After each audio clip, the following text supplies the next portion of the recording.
I'm Lori Fullbright with News on 6 in Tulsa.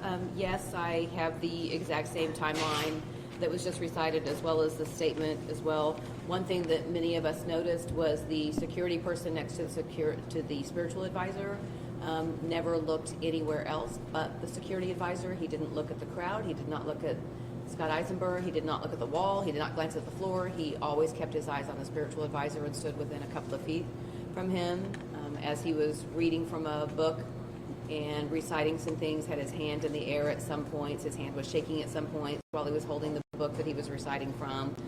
So there were never any issues, but we could tell that the security guard was very task-oriented and focused on his job today. But everything else, the chest stopping, the shallow breath starting around 10:08 and then stopping around 10:10, all of that is the same. Anybody have any questions for me?